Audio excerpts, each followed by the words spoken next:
just going to pop up all of these old clutches. I was able to find on Kijiji, the local classifieds, another couple clutches. Actually, somebody had the exact match of what I have here, these old XA clutches from Spinlock. So what I realized is that I need to just oil them up or service them. So I want to take them apart and then give them a service and then clean them up, all this stuff, and then I'll put it back in.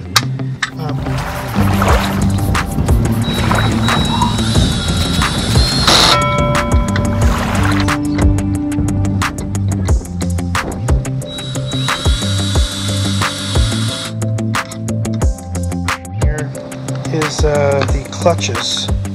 These are some Spinlock, not the current version, but the version before, the X series, I think.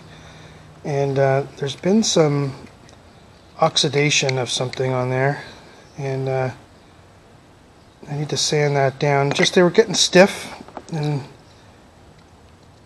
they're not supposed to look like that. They're supposed to be gray.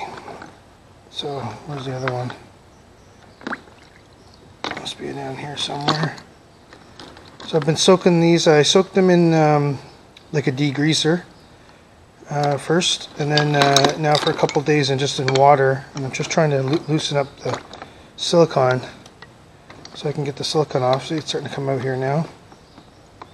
Anyways, I'm going to just give this a spray with the hose. Get any junk I can off.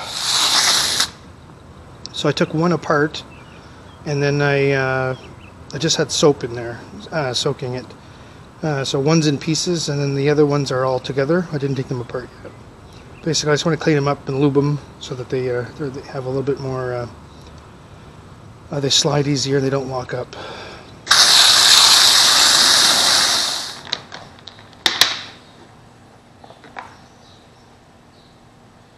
think I might need to get a rinse bucket.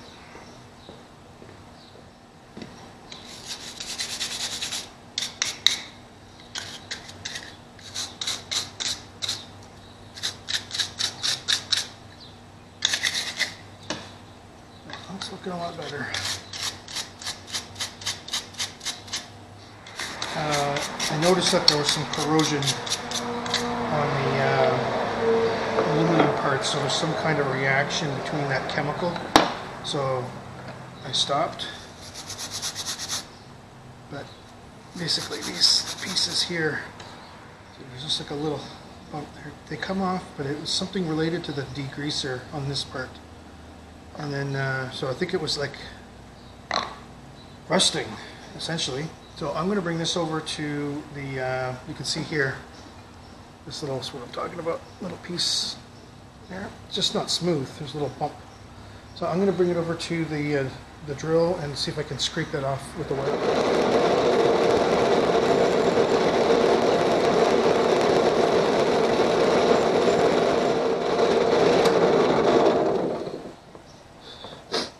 Getting the ends, this part here was clean, that part's fine, that part's fine. There's a little bit of a, you can see here this raised area, so I'm just going to give that maybe a bit of sanding. The sides though, however, this is, I don't know what that is. If it's coming off or, no, I think it's on, so there's some other new layer there, this black part, so I'm just going to give that a sand.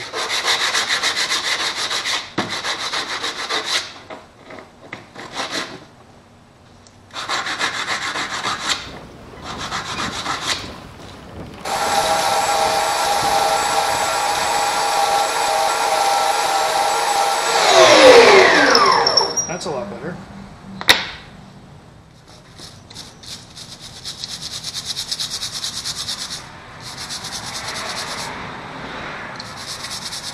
So I'm just going to give these things here all a brushing, and then I'll do an assembly here. If you'd like to help us out, like most people, we're working on a budget.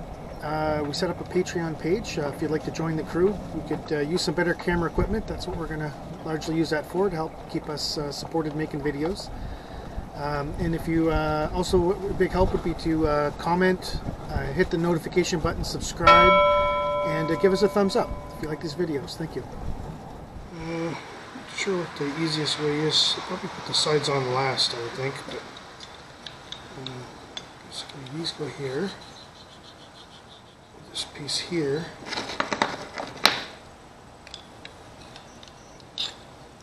Is the ratcheting part, the spring part. So it fits in there.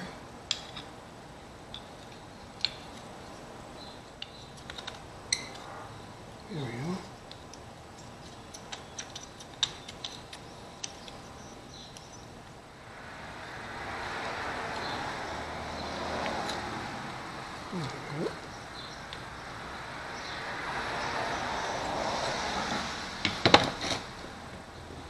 Before I put that together, I'm just going to lubricate that spring. It looks like it falls through this, I don't know really what that is, but basically to give it a bit of spring back. And if it's not lubricated, then it's a bit stiff. But it does spring back, this one as well. So it's good. The only thing is that I need to put the sides in to keep those things in the right spot. I'm going to need to do a couple things. The metal parts, I've learned, don't like the degreasing formula very well. That's why I ended up taking them out and changing them. But these are plastic, which is interesting. So those are plastic. Basically, I think what they made these originally for was when the bolts go through, these bolts, there's a piece at the bottom that actually gives the pressure. That's plastic. Isn't that funny that of all the ones I did, this is the only one that has metal. Every other one of these is plastic. So I found that the degreasing formula affected this here. So that's why there's a bit of a shading on this one. But because of that, it put like a slight chemical on all of this plastic. So I'm going to just soak these little plastic pieces here one more time in my little bucket. Well, and same with the steel rings. The steel rings did not like that at all. So these ones are all good. So I don't know what was different about that metal. Basically all of these are fine.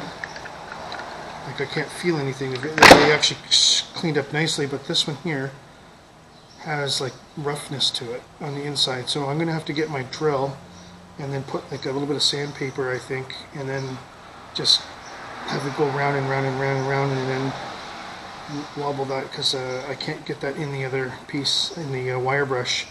You can see here there's like a little bit of a, I don't know, like a little bit of material on there that I still can't get off. I got most of it off. Yeah, like this one here is not very good. So I got to figure out how to get something in there really small and round, and sandpaper is spinning on my drill. But in the meantime, I'm going to take these, I'm just going to soak them in the degreaser, because these came out nice actually. Everything looks good. Now what if it's, maybe that's calcium built up on here. Try soaking in CLR. See if that gets it off. Oh, there it is. Contains sodium hydroxide, sodium metasilicate, and 2-butyethanol. Butyethanol. Don't know if you swallow it. Called poison control. Okay, well, we're not going to swallow a bunch of different things here while I'm waiting for that epoxy to dry.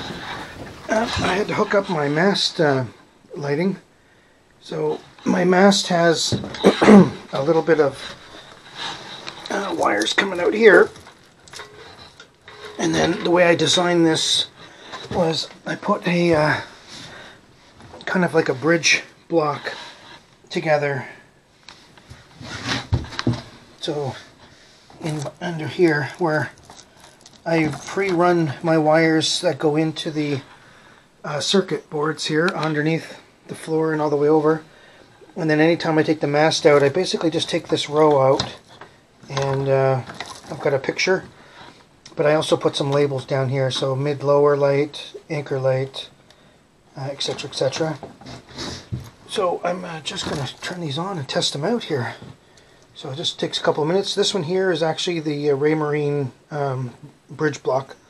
So this one here is the instruments. So I'm going to check those. As long as I can get, what's it called? As long as they turn on, I think that's pretty much it. Without blowing the fuse, they're gonna work. So here I have running lights. This is interesting too. So I'm running 55.13 volts. So before I put all that on, alright, this will be the faster way to see it. So right now I'm drawing pretty much nothing. I don't have anything on at the moment. Put the running lights on. The anchor lights on. Oh, I heard them. And the deck light. No, the deck light was something else actually. I'm trying to remember now. Deck lights was actually the this is the deck light. So we'll go take a look at those. So my solar, however limited right now, is actually producing more energy than all of the stuff working. Yeah, see, I'm getting 0.4 amps, 76. So even with everything running, I'm drawing a half an amp at 55 volts. It's still, let's make sure you can see that. Yeah, it's still working fine.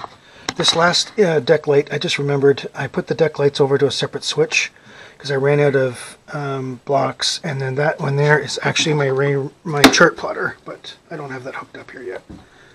And yeah, it's only producing 31 watts, so let's take a look, see if we can actually see anything happening here. Yep, they're on. So it looks like it's working. 1.7 knots of wind, and it's coming from the right up top there. It's showing the right there. That's apparent. That's the true.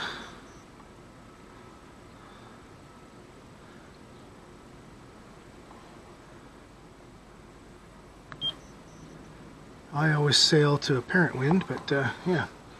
And then the because there's no liquid and knot meter's not moving, I'm not able to actually get any reading here at the moment on those.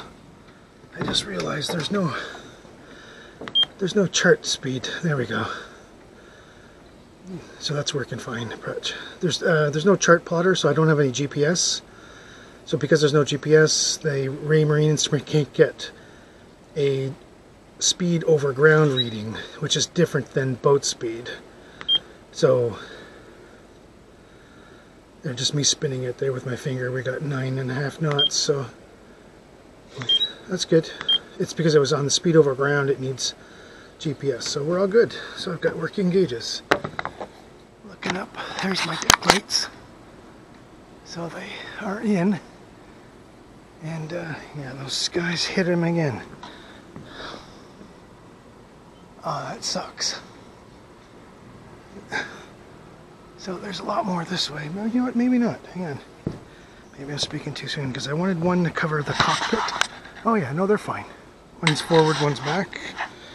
So that's good. And then up here, starboard. And port. And there should be one halfway up.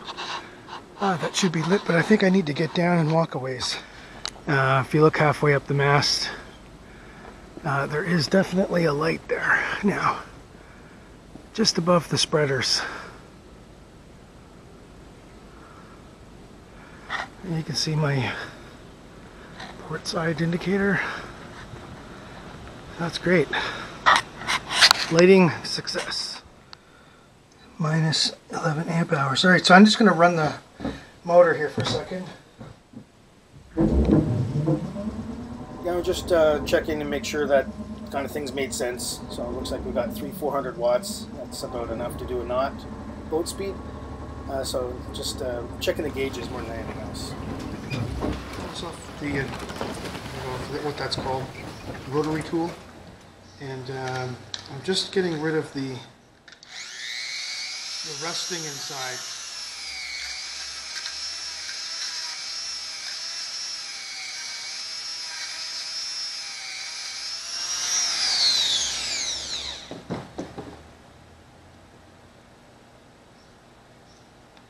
Just needs to be polished here.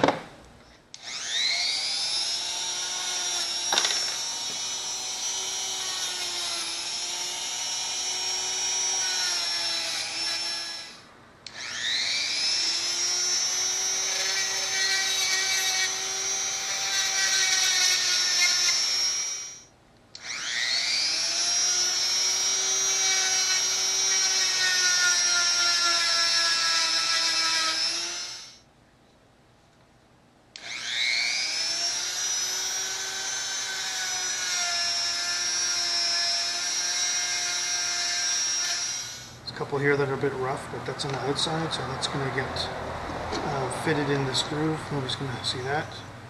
But it was more the smoothness factor. So those look pretty good now. I think I'm ready to assemble.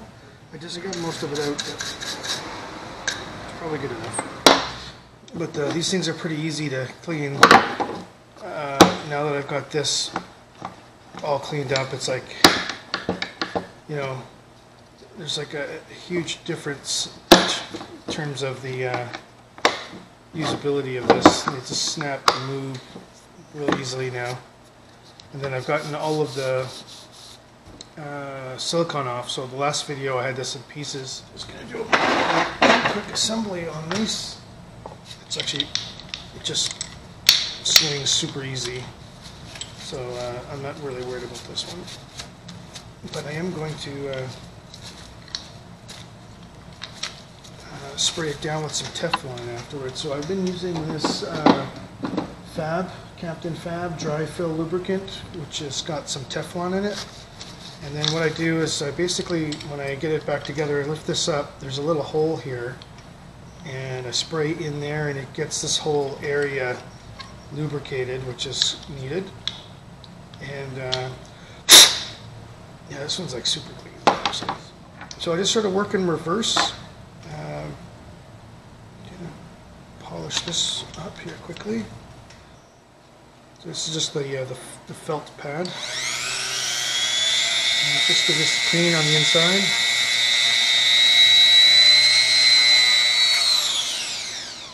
All right. So you can see here they look pretty good, nice and shiny. Biggest thing for me is just there's no dirt, and there's nothing to get grimed or caught into the mechanisms. So I think that the last time I did this, I'm going to just give this one here a quick work on the grinding disc, just a bit of silicone down here.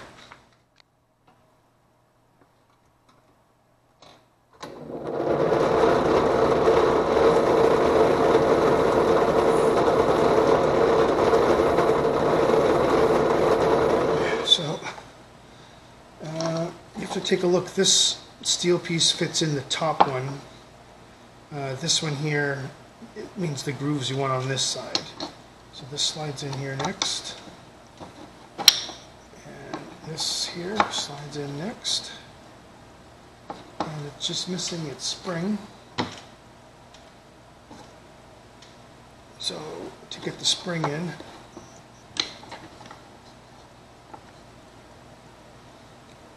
you've got this here piece connects into the spring anchor, connects into the side, and the T part just fits in that. don't know what that would be called there, but whatever. The latch, the thing that compresses on the rope. And then the last, you got the cover. And then if you noticed here, I started with the one with the peg. I did one where it was the other way, and I found it awkward to push the peg, especially on the double units through everything. It was easier to just sort of work it down one thing at a time. So basically, just put that in place, and that's it.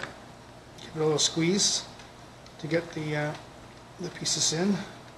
There we go. That's it. So you can see this is flush and flush. This is tight. No more silicone. Alright, so what I do is I take the screw and I get it in there, or I put use the screw to put the bolt in flush, and then I just put the screw through, and then give it a light. If I keep my finger on it, it doesn't pop out, and that's it. So now that it's open, let's grab some Teflon spray. Spray in there.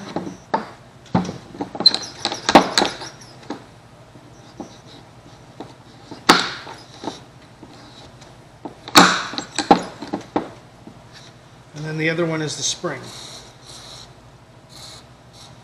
So I'm just spraying the spring with Teflon. And that's it.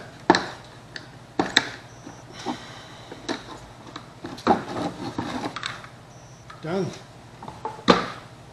But I only have 4 runs there right now, so I've got room to add the 5th. So even if I just do 2, this is going to be a big improvement, because you know, out haul, Cunningham, boom haul, main sheet, traveler. So I could use 5 on one side right now.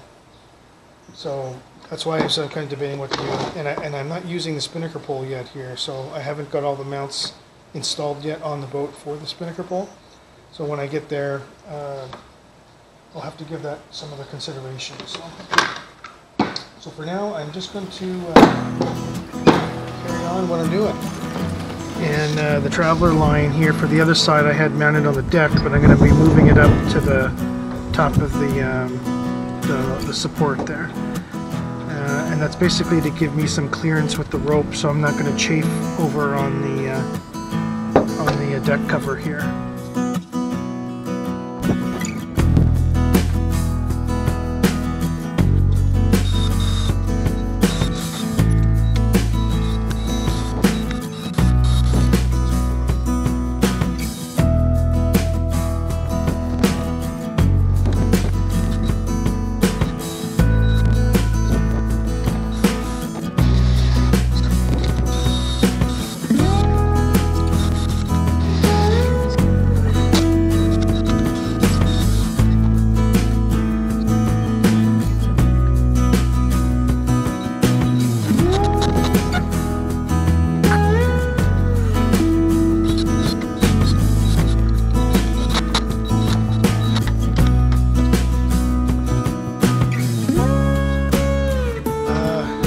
Most of her done,